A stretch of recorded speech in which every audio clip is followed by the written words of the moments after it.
thank you very much, Suresh, for allowing us to interview you regarding your job and your position. But first of all, I'd just like to ask you, can you just let the viewers know who you are and what you do, please? Thank you, Simon, for giving this opportunity. And hi, guys. I think I hope everybody is safe during this COVID. So yeah, so my name is Suresh. I'm from India. I did my bachelor's in biotechnology and completed my master's in food science and technology from University of Helsinki, Finland. So after that, I was working there for a while for a company known as Pfizer. And later I moved back to India due to some personal reasons. And then I ended up having a career in food product development. So for the past 7+ years, I've been into food product development, and that's all I know, basically. Yeah. In a nutshell, I would say I'm having my time. Fantastic. So, I mean, my next question was going to be, how did you get into the line of work that you're in at the moment? But you kind of explained that with what you've said. Do you enjoy working in product development? Yeah. So I thoroughly enjoy, right? So basically, I was born and brought up in kitchens. So my mom, my aunt, like they had their own catering firm. So we have been into this firm in this business for more than 15 years. Mm-hmm. But however, I never knew about cooking or food product development. I have not even heard about food product development because my bachelor's was in biotechnology. So, but when I started going with my mom and aunt to this catering firms, like people used to come up with a lot of complaints, I mean, why this rice is so mushy, why this sauce is so spicy. I mean, one thing I understood from that experience was like I used to assist them for during from 2008 to almost 2011. So in this 3 years, I mean, it was a conscious 3 years. I understood that not everybody can be satisfied because everybody has tongue and everybody can comment on food they eat, right? So there is no one size that can fit all. So that was the biggest learning. And when I stumbled upon food science in University of Helsinki, so I was always interested in the science part rather than the engineering part. So though I got opportunities from different food engineering from University of Salerno and other things, but I was really much more focused on the science part of it. And then University of Helsinki happened. So the interesting fact that I ended up in food product development was the day one, Mr. Samsa Haralista from Pfizer University, from Pfizer R&D. He's the research director during 2011. So he was giving a lecture on, a guest lecture on what is food product development and how food is being designed. So that was the day one I sat in the class and I was listening to it. So he was explaining one classical situation that how a chocolate is being designed for a pregnant lady. So he was explaining that one pregnant lady will be standing in the bus stop for waiting for bus, and due to some mood swings or anything, like she they know that Finnish people are aware of low chocolates.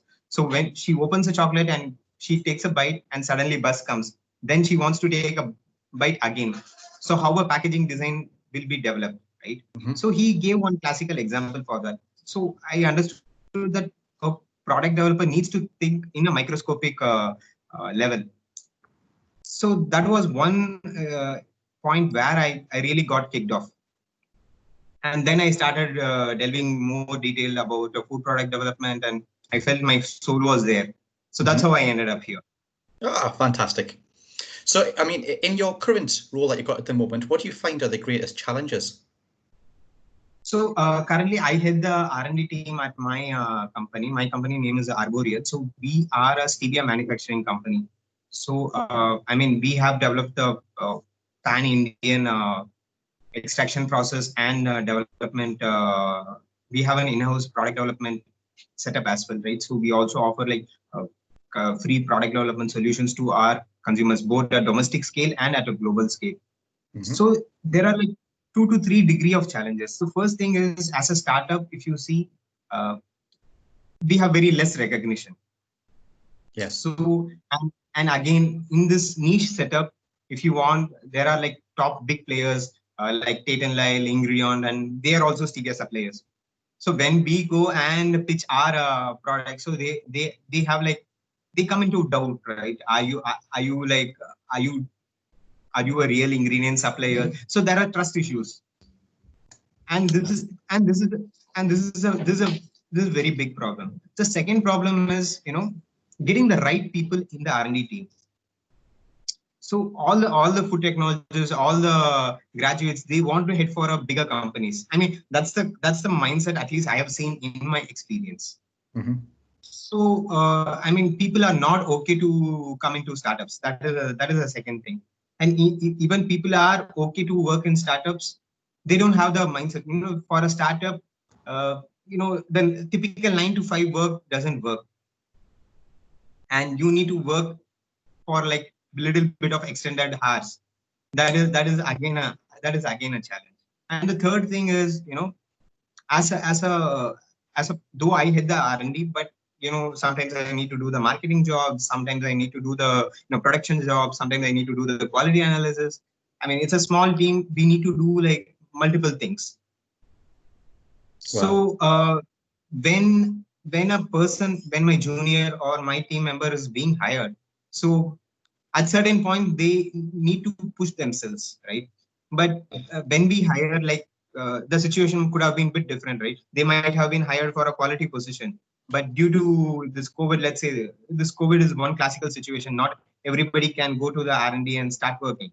So Mm-hmm. during that time, they might have to do the quality check or something else, and they offers a greater degree of resistance for that, right? So Yeah. I mean, people can't be fitted into one single position, at least for startups. So I mean, those kind of awareness, can be put in either at the university stage, or companies should be aware, like, how the situation might change in future, and they need to make an compulsory note to the candidates who we hire, so that things are communicated in advance, so they are also kind of prepared for those kind of situations. And the fourth thing is, arranging all the raw materials from different vendors, and getting our product development trials done.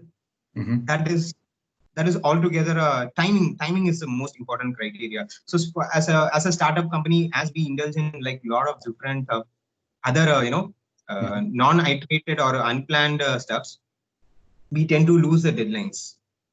Yes. So for a Yeah. for a startup, like, deadlines are really important. So in my initial stages, yes, I do accept the fact that I have missed like a lot of deadlines due to like uncertain stuffs. Mm-hmm. I think These what are you, some I was going day-to-day to say, challenges we face. yes.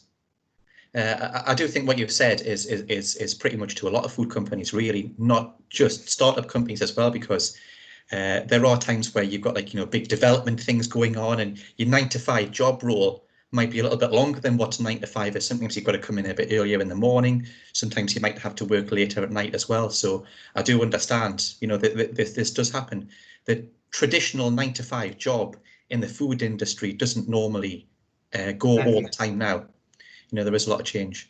So in terms of your role and what you do, what are the kind of skills that you regularly use that would help in your job? Okay, so this is actually a very interesting question, right? So there is no certain rules that an R&D lead or an R&D person needs to have, because everybody comes with their own background and they have their own purpose story. So I would say when I started pursuing NPD as my full-time career, I never knew like there are certain essential skills that will be necessary. But out of my experience, I'm telling like these skills may work, right? Because that works for me. So for the first and topmost prior skill, I would say, is data mining. One needs to know where to exactly look for the data. Be it regulations. Sometimes a random customer comes and asks, like, I want to develop a sugar-free, 100% sugar-free chocolates, and still they need to have sugar. A typical chocolate has 40% of sugar, and they will ask for sugar-free chocolates, and they say clean label products, right? So we need to look for, we'll need to be updated constantly, and we should also figure out like what are the other ingredients that will be, that can, fit into this kind of brief, right? So data mining is a most important part, because not all the solutions can be developed in-house. So we need to frequently collaborate with, both big players and the small players, both domestically and globally, right? So data mining and aware of what is happening in our own ecosystem, that's the first and foremost thing I would recommend. So second thing is, for a setup in India. So after 2015 only, like a lot of startups started venturing into food tech, right? So before that, like there were like food delivery systems, like logistic based, like Zomato, and pan Indian company that is known as Swiggy, and Uber Eats was there. So they called themselves as a food tech company, but I wouldn't say that is a food tech company. It's a food delivery or food logistics company. So food tech company means like who is doing like uh, basically a new product development, or new food product, or proper what do we call new ingredient, right? Yes. So we need to be aware of what are the new ingredients that are actually venturing out. Right? First is the data mining part. Second is the what are the ingredients and different solutions coming out, or offerings from the competitors. And the third thing is the sensory part. So the sensory part is, often an unnoticed area in food product development.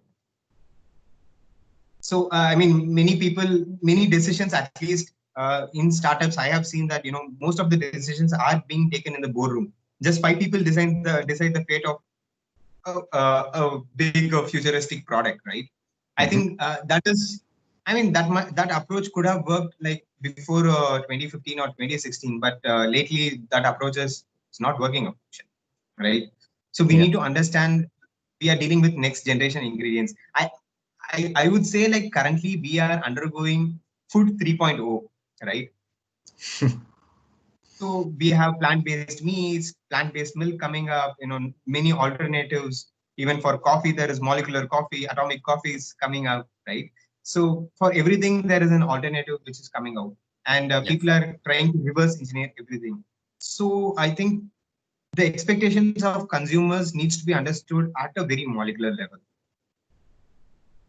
Fantastic. And that can be done only with sensory.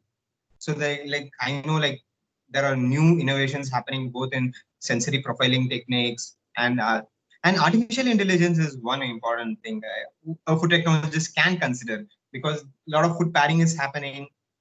New flavors can be created through that as well, right? So digital tools can be taken as help. So these are the three primary things I would say, right? So data mining.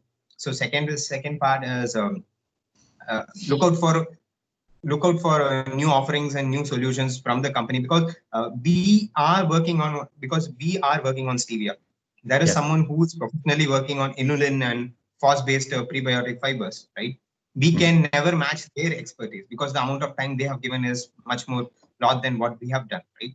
And the third thing is the sensory, and the fourth and final thing is the regulatory part. So regulatory gives certain amount of flexibility in whatever products a product developers is developing. And many at times we miss out like major details. As a startup company, you need to know like what are the different products stevia can also have to be used. But in my initial stages, I looked into the top categories, like beverages are the most lowest hanging fruit, and chocolates. Beyond that, I never looked upon different products at all. Then I realized like stevia has been allowed in like range of categories. So I had to, broaden my focus and start reading and start delving more details in that aspect. So I think these are the four primary skills, like, that helps us to be, both competent, and it can help us to navigate through even at difficult times. Fantastic. Thank you very much, Suresh, for saying that. So just as a final point then, what would be your advice for any graduate student who is going for a job interview or is looking for a job interview? So in terms of the CV, cover letters, interviews? Yeah. So I'm sure not every fresher has an opportunity to learn and understand like a lot of food technologies uh, uh, techniques available throughout the industry. But what I would suggest is, learn any three techniques. It might be extrusion, it might be pasteurization, anything, right? Mm-hmm. So learn what are the basic techniques around you or within your campus or wherever you have access. So if you are confident about any three different techniques, be it anything, might be the most simplest thing, right? Fermentation, curd fermentation, just master those three techniques. If someone asks or raise a question, anything in that regard also, you will be having the confidence. Yes, at least I'm master of three. Mm-hmm. I'll be able to answer or at least give a hard try for that other questions that is being raised, right? And also that gives a clean picture. Okay, I mean, what are the different processes that exist from farm to fork, and what are the different departments they do? What a marketing team does, what a CEO does. So this functionality, and it gives a both organizational view and a microscopic view, right? So this gives a very clean picture. And another most important thing is every food technologist must have like good amount of management skills, because during my initial days, like I terribly lacked at managing things. Though I was very good at technical stuff, uh, I was very poor at handling different projects and talking to people and other things, right? So I think that is one thing, like I gave more focus. I think I have made some improvements now, right? So these are the two parts I would recommend for students. Great. Hey, Suresh, thank you very much for taking the time to speak to me today. I know you're probably very busy in your current role at the moment, and thanks for talking to me from India. It's been a real pleasure talking to you. So thank you, and I hope you have a fantastic day. Yeah, great. Thank you. It was really pleasure talking to you, Simon. I should thank you for giving me this opportunity to share my experience with you, right? Looking Yes, forward for another meeting with you very soon. fantastic. Excellent. Fantastic. Thank you. You take care and enjoy your day. You too, stay safe. Bye. Thank you. Bye-bye.